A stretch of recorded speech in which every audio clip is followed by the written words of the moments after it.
My name is Harper Barrett, and I'm 22 years old.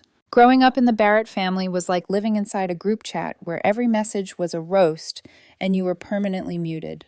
Everyone had a role. My cousin Jeremy was the future lawyer.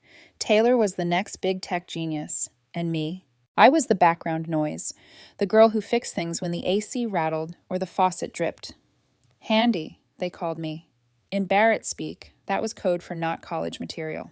The infamous barbecue happened on one of those sweltering August Saturdays where the air feels like a damp towel. It was at Uncle Brian's place, naturally. He had the biggest backyard, the loudest voice, and the least developed sense of subtlety I've ever seen in a human being. Brian was the kind of man who called every mildly useful purchase a tax write-off and thought therapy was a scam invented by people with weak handshakes.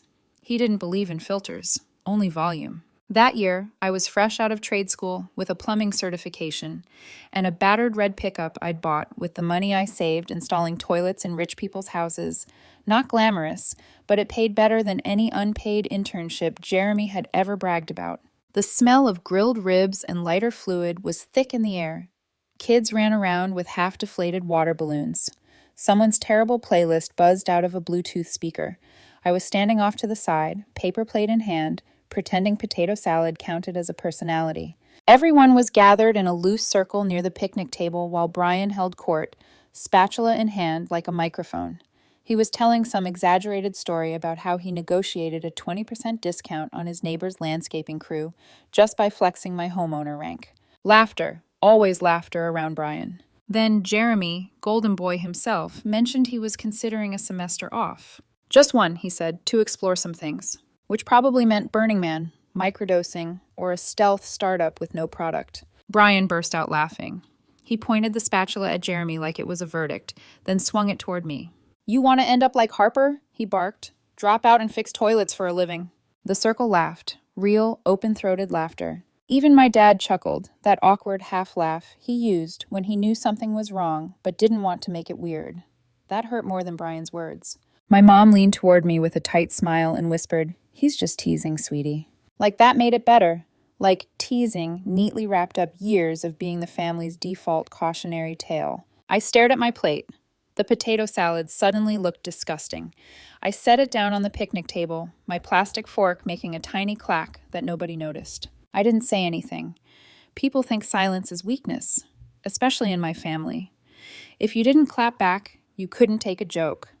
But I've learned something. Sometimes silence is insulation. It keeps you from blowing up and becoming the villain in someone else's story. So I walked away, just turned and left the circle like I was going to refill my drink. No one stopped me. No one called my name. The barbecue moved on without its punchline. Someone turned up the music. Jeremy started DJing with an embarrassing playlist only a man who never paid for his own Wi-Fi would be proud of. Aunt Lisa tried to choreograph a family TikTok. My cousin Hannah took selfies like it was a full-time job. I stood by the fence, watching the backyard lights flicker on as the sun started to sink, and wondered how the hell I became the joke. I was the one who made her own money. I paid my own rent. I didn't have to Venmo request my parents for rideshare money or textbook cash. Yet somehow, I was the cautionary tale they trotted out when they got nervous about Jeremy finding himself. When I finally left, no one even noticed. Not my mom, not my dad, not the aunt who always called me our little mechanic girl like I was a mascot. I walked out the side gate, feeling the grass stick to my sandals, and got into my truck. The seat was hot enough to fry an egg, the way it always was when it sat in the sun too long. I turned the key and let the engine rumble to life. The radio crackled useless static. I kept my hands on the steering wheel, knuckles white, heart hammering.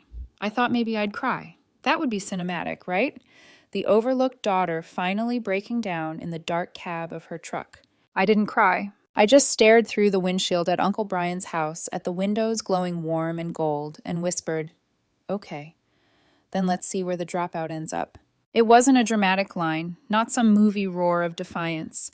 It was low, steady. A vow I made only to myself, the kind no one could twist into a funny story later. That week, I picked up every side job I could find, fixing sump pumps, replacing disposal units, snaking clogged drains in million-dollar homes where the owners barely looked at me beyond a polite, "Oh, you're the plumber?" before going back to their laptops. I saved every dollar.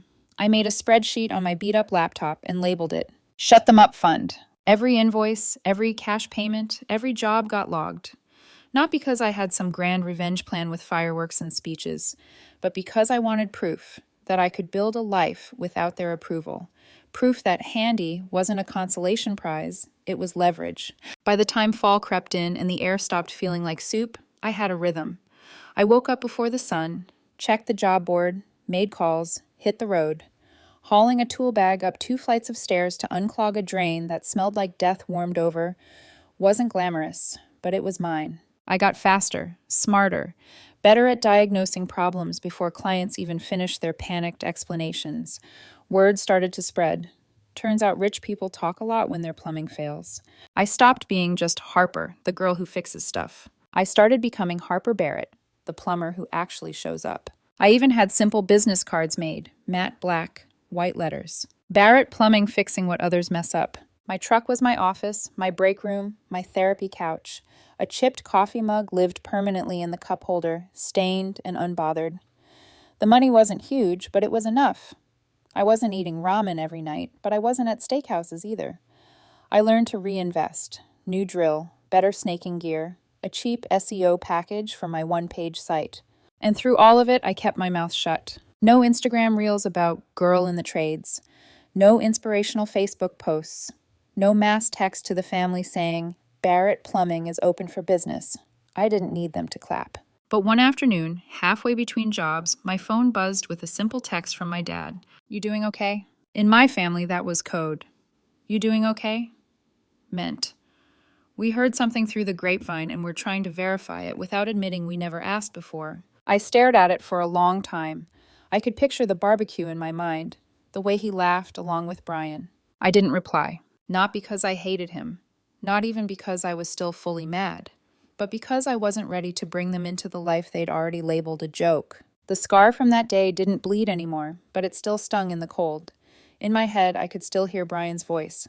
You want to end up like Harper? Like my name was synonymous with failure, with giving up, with grease stains and crawl spaces and wasted potential. So I did the one thing they never prepared for. I kept going, quietly, relentlessly. And somewhere between replacing a rusted valve in a cramped basement and climbing into my truck one rainy evening, I felt it. A small, sharp click inside my chest.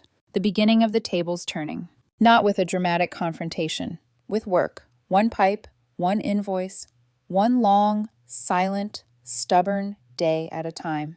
By the end of that year, my life had sorted itself into a pattern. Wake up before the sun, check the job board, drink bitter coffee, toss my tool bag into the truck, go fix what other people broke. Nothing glamorous, no corner office, no title, just me, my tools, and a calendar packed with pipe emergencies. The Shut Them Up Fund started as a joke name, but the numbers on that spreadsheet weren't a joke anymore. I watched the balance climb one ugly, smelly job at a time. My hands got rougher, my back got stronger, and my patience for nonsense, especially family nonsense, shrunk to a very polite, very thin thread. Then one day, the work outgrew me. I was elbow deep in a mess behind a washing machine, trying to fish out a clog that smelled like wet coins and regret, when another call came in, then another. The voicemail notifications stacked up while I was still on my knees. Harper, it's the salon on 3rd. Our sink is flooding. Hi, I got your number from the McAllisters, our basement. We're a small office. The restroom's backed up. I listened to them later, sitting in my truck with my forehead against the steering wheel. It hit me like cold water. I couldn't do it all alone anymore, not if I wanted to stop living in permanent triage. So I hired someone. His name was Darren. Fresh out of trade school, nervous as hell. He showed up to the interview in steel-toe boots he clearly bought the night before, walking like he thought they might bite him. I don't have a lot of experience yet, he said, twisting his cap in his hands, but I work hard, and I show up. That's kind of my thing. I smiled because that had been my thing too. That's exactly what I need, I told him.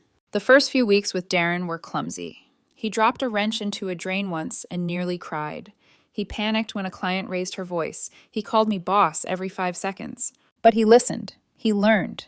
He didn't flinch at late-night calls or crawl spaces that smelled like something had died twice. One morning, we were wrapping up a job in a townhouse complex, wiping up the last of a laundry room flood, when I heard my name from behind me.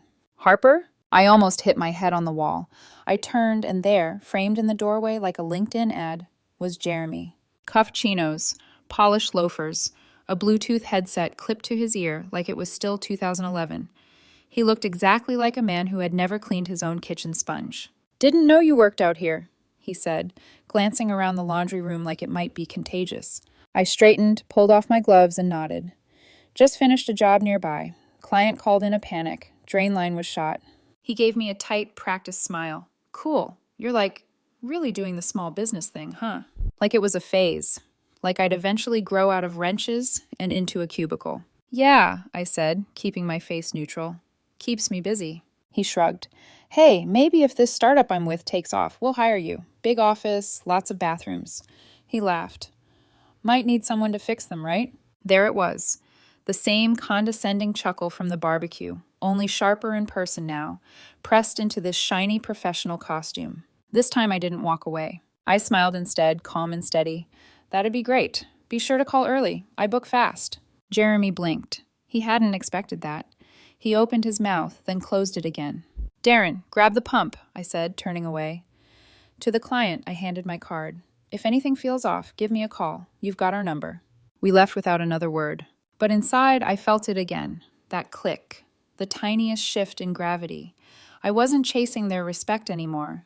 They were bumping into my life now, onto my job sites, into places I had built without them. Then Thanksgiving crept up, dragging the family group chat with it.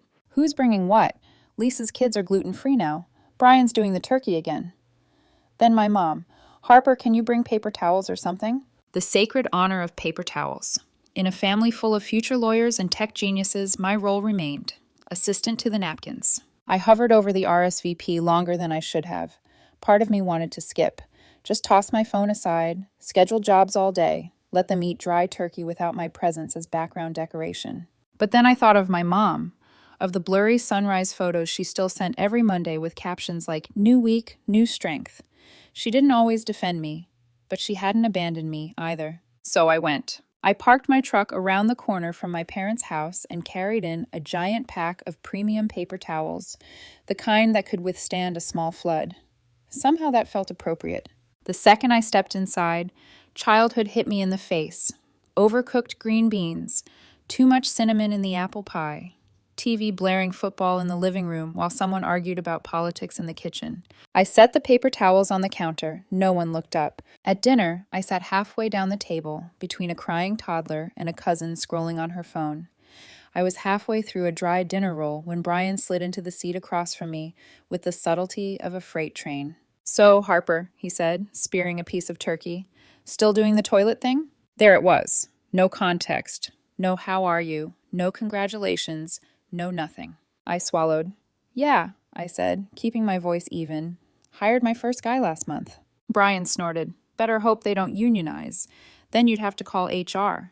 He smirked. "Oh, wait, you are HR." He laughed at his own joke, shoulders shaking. I smiled. It was small and sharp. Seems to be working out. He lost interest quickly, turning to tell Jeremy's new pivot story, something about a mindfulness app for pets. The table lit up with jokes and questions.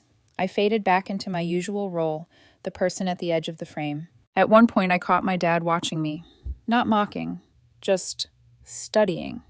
Like he was trying to reconcile the girl who used to live in this house with the woman who walked in carrying a contractor's calloused hands. I didn't say anything, just reached for my water and kept chewing. After dessert, while everyone piled into the living room to fight over the remote and pretend to care about football, I drifted into the garage. It smelled exactly the same. Dust, motor oil, something a little like mold and old Christmas decorations.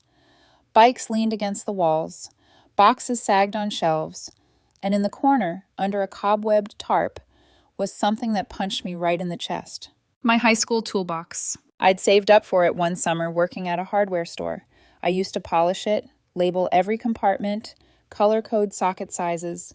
It was the one thing I felt was truly mine in this house. It was rusted now, forgotten. I pulled the lid open. The hinges squeaked like they were complaining. Inside was a cracked flashlight, a few mismatched bolts, and a folded piece of paper, yellowed at the edges. My handwriting. I unfolded it with hands that weren't as steady as I wanted them to be. Don't stop, not for them. I didn't cry. Again. My life stubbornly refused to line up with the movie version. But I did stand there for a long moment, feeling my throat go tight, staring at those 5 words written by a girl who slept under this roof and still believed someone might someday be proud of her. My phone buzzed. Unknown number, an address in Glendale. Then, please help. Pipe burst. Water everywhere. Saw your ad. Holiday rates okay. I stared at the screen, then at the house around me. The laughter pouring in muffled waves from the living room. Brian's voice, loudly explaining inflation like he personally invented the economy. I smiled. Work. I moved quickly. I went back inside, found my mom in the kitchen, hands deep in soapy water. Hey, I said, I've got a call. Now? She frowned. It's Thanksgiving, honey. Emergency. They pay extra on holidays. Brian overheard and laughed from the other room. Must be nice charging double to fix other people's crap. I met his eyes over the counter and grinned. Triple, actually. He blinked. And they pay it, I added. Gladly. I grabbed my coat, waved vaguely at the cluster of relatives who barely glanced up, and left. When the door closed behind me, the quiet in the driveway felt like an exhale. The Glendale job was a disaster, and also, somehow, the best timing of my career. Second-floor duplex. Upstairs tenant had tried to DIY a leaky valve with zip ties and duct tape.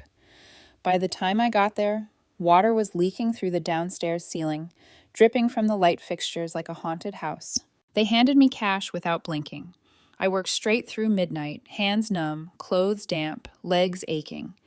I patched the supply line, replaced 2 shut-off valves, capped a rusted elbow pipe that should have been retired a decade ago. When I finally packed up, the downstairs tenant, a woman in a bathrobe and leopard print slippers, handed me a mug of hot cider. You know, she said, I called 4 other plumbers. One ghosted me. One said he'd come next week.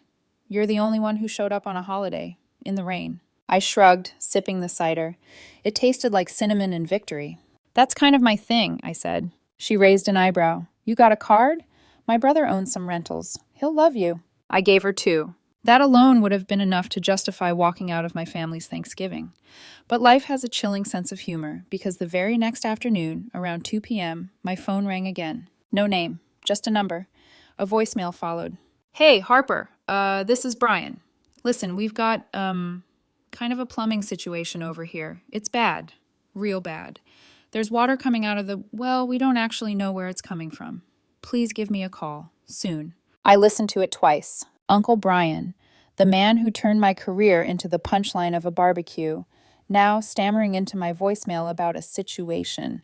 I leaned back in my chair and laughed. Not mean, just astonished. I didn't call back. Not right away. I made a sandwich, watched part of a show, answered some emails, let a few hours pass. Finally, around 6:45 p.m., I texted one word. Rate? The response came in less than 10 seconds. Whatever your rate is, just please, we need help. I grabbed my jacket, loaded my gear into the truck, and drove toward Brian's neighborhood. On the way, I stopped at the gas station near his house and waited until just the right time. I wanted to arrive at golden hour, when the porch lights are on, when everyone is home, when every neighbor can see exactly who they called. When I knocked, the front door flew open like a scene from a movie. There stood Brian, hair frazzled, socks wet, shirt stained with something that looked suspiciously like sealing water. Harper, he gasped, thank God. I stepped inside, the smell of damp drywall hitting me instantly. Towels everywhere. Buckets. Jeremy standing under a leaking patch of ceiling with a pot in his hands, looking utterly lost. You know that click I'd been feeling, that subtle internal shift? In that moment, standing in my uncle's very expensive, very soggy hallway, I realized something. The tables weren't just turning anymore. They had already turned. I didn't rush. That was the part that got them. I moved slowly and methodically, like a surgeon operating in an audience of people who used to call her a failure. I knelt beside the burst pipe, examined the cracked fittings, and ignored the chaos swirling around me. Aunt Lisa pacing in fuzzy slippers, Jeremy frantically holding a bucket like it was a newborn he didn't know how to support, Brian muttering prayers to every plumbing god he had ever mocked. You know, I said calmly, wiping my hands on a towel, this is exactly the kind of thing that happens when someone skips their annual pipe inspection. Brian opened his mouth as if to argue, then immediately closed it. I fixed the pipe. I sealed the wall. I reconnected everything and double-checked for pressure issues. It wasn't a small job, but it wasn't the hardest one I'd done either. An hour later, it was finished. Brian followed me all the way to the front door, practically vibrating with gratitude and humiliation. I could see it in his face, the internal battle between pride and desperation. "You're a lifesaver," he said. "A real blessing." I reached out my hand. Not warmly, not coldly, just professionally. "Triple holiday rate." He blinked. "Triple?" "Standard for last-minute emergencies," I said, keeping my voice even. "I'm sure you understand." He didn't argue. He didn't dare. He just handed over his credit card while Jeremy watched from the hallway, mouth half open like a stunned goldfish. When the payment cleared, the card reader beeped. Sharp, final, perfect. I slipped the receipt into his hand, then looked him dead in the eye and said, "Still doing the toilet thing." And I walked out into the golden glow of his porch light like it was my own spotlight. I expected silence after that. Avoidance. A passive-aggressive family gossip wave. What I didn't expect was the opposite. 2 days later, I was added to a group chat I hadn't been part of in years. Family circle. I stared at the notification like it had personally offended me. Brian's first message popped up immediately. "Big thanks to Harper for helping us out this weekend. Real professional work. Appreciate you, kid." A thumbs up followed, then another. Then Cousin Taylor dropped a glitter gif because she loved gifs more than her husband. Then Jeremy. "Always knew you were building something. Mad respect, cuz..." I blinked at my phone. I didn't reply. I muted the chat for 8 hours, then permanently. But the ripple effect had already started. 3 days later, I had 3 new job requests from friends of Brian. One from a coworker of my aunt. One from someone in their HOA group. Mom said, "Your uncle spoke highly of you." I almost spit out my coffee. Uncle Brian, the same man who once said my career choice meant I would smell like sewage for 80 grand a year, was now out here calling me professional. If irony were a fuel source, I could have powered my whole warehouse with it. And speaking of the warehouse, by late winter, I wasn't just doing okay. I was growing. I hired a second tech, a Navy vet named Malik, who could rewire a water heater blindfolded and still make a joke about it. Then I hired Luis, a 19-year-old, who showed up to the interview with no resume, but confidently said, "I've been watching plumbing tutorials on YouTube since I was 10. I hired him immediately. We moved into a modest warehouse space, nothing fancy, but big enough to store inventory, outfit our vans, and keep a single folding chair for lunches. I got decals printed for the trucks. Navy background, white lettering, clean and crisp. Barrett Plumbing. We don't snake it, we solve it. Clients loved it. Word spread faster than leaks. A condo complex hired us, then a cafe chain, then a property manager who said, "Heard you're the one who fixed the church leak during Easter brunch." I didn't even remember that job, but apparently someone did. Meanwhile, my family was deep in their revisionist history era. Posts started popping up on Facebook. From Taylor, under a wine photo. "Shout out to my cousin Harper for the amazing bottle she sent. Always had great taste." This was the same cousin who once told me I smelled like bleach and disappointment when I arrived late to a birthday dinner straight from a job. Then my mom, during one of our coffee meetups, said something that nearly made me drop my cup. "You know," she said gently, "your uncle always admired your work ethic. He just has a rough way of showing it." I raised an eyebrow. "The fixed toilets for a living kind of admiration?" She flinched. "He didn't mean it like that." "Of course," I said softly. "He meant it with love, like all the best insults." But I didn't argue. I didn't correct her. I didn't demand apologies. Because something important had shifted. I didn't need their respect anymore, which made watching them scramble for it weirdly entertaining. So I started tracking it. Screenshots, posts, comments, DMs. I created a folder in my notes app. They laughed. Subfolders, PR spin, backpedaling, attempts at compliments, historical rewrites. Because I knew, deep down, that one day I'd need it. Not for revenge, for clarity, for precision. More invitations arrived. "Just a chill get-together," Taylor texted. "You should come." I didn't, but I sent a bottle of wine. The next morning she posted, "Harper, you have such great taste in wine." I laughed out loud. Then came another, Rachel's birthday dinner. Business casual. Against my better judgment, I went. Khakis, boots cleaned with lemon oil, shirt without a logo. I parked down the block, like always. The restaurant was one of those places with white tablecloths and waiters who spoke quietly enough to make you self-conscious. Everyone was already halfway through their drinks when I arrived. Jeremy squinted at me. "Harper, you're still running your little tool crew or whatever?" I smiled, small, neutral. Tool Empire, actually. Brian overheard. Man, you should have seen the work she did at our place. Real clean, precise. You'd think she was a surgeon with a wrench. Laughter all around. Smiles, nods. They were quoting me, complimenting me, retconning my entire childhood with every sentence. I didn't laugh. I just sat there, eating overpriced salmon, realizing they genuinely believed this version of events. Because here's the wild part. People don't like apologizing. What they like is pretending they were supportive all along. Easier, cleaner, doesn't require guilt. So I smiled politely and let them talk, because I wasn't done building. And when the time came for me to step fully into what I was creating, I wanted them to be loud about it. I wanted them to post, brag, share my name everywhere, so that later, when the truth surfaced, it would matter. Spring came quickly. My warehouse was paid off early. Our schedule was full for 2 weeks out. My team was sharp. My trucks gleamed. Clients left glowing reviews without me asking. Then came the moment I'd been waiting for without knowing it. A blurry Facebook photo from a community fundraiser. My parents smiling beside some city council members. And in the caption, written by my mother, "So proud of our daughter Harper for the amazing work she's doing around the city. A true inspiration in the trades." I sat back in my chair. A true inspiration. These were the same parents who once asked if I had a real plan when I told them I was going into plumbing. The same father who joked to relatives that I was still figuring things out, even when I had a business license, truck, and clients. I didn't comment. Just saved it in They Laughed. PR spin attempts. But the real kicker came the next month. My dad called. Not texted, not a voicemail. He called. "Hey, kiddo," he said, trying to sound casual. "How's the Empire? Still fixing toilets?" I let the silence sit. Then he cleared his throat. "Well, listen, there is this Chamber of Commerce banquet next week. Recognition for small business owners. I put your name in a while back." "You what?" I asked. "Well, they asked for nominations, and, I thought of you." I said nothing. He filled the quiet. "Anyway, they picked you. You'll be getting a plaque, and they want a family member to present it. I volunteered." Us. He said it like the word had always included me. "What time is it?" I finally asked. The night of the banquet, I wore a tailored charcoal suit that fit like quiet armor. The ballroom glowed with warm lights and soft chatter. When they called my name, I walked up, accepted the plaque, and shook hands. My dad leaned into the mic. "I'm so proud of this young woman," he began. "She's always been driven, always been unafraid to get her hands dirty."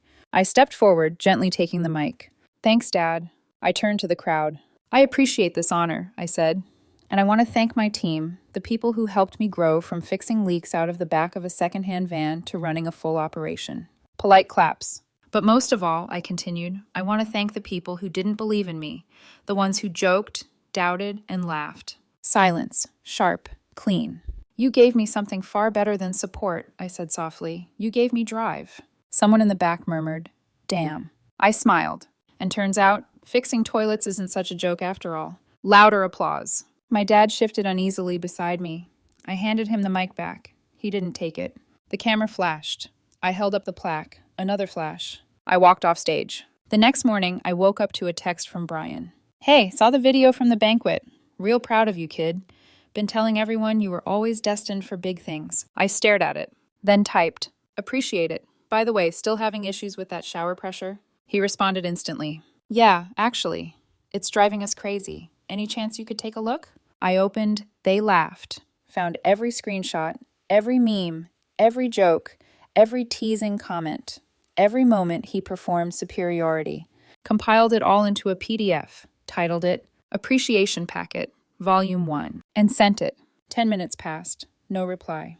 2 hours. Still nothing. The next morning, he finally texted, "Hey, yeah, I saw the file. Didn't realize you were still holding on to all that." I wrote back, "I wasn't, not until you all started pretending it didn't happen." No reply after that, which was fine, because the point wasn't to hurt him. It was to be understood. To make one thing unmistakably clear, I remembered, and now so did he. My business kept growing. My calendar stayed full. My team expanded. And every day, I built something that didn't require my family's permission, acceptance, or sanitized memories. People sometimes ask if I ever got back at them. I always say no. They still get plumbing problems. And now, they just get the invoice too.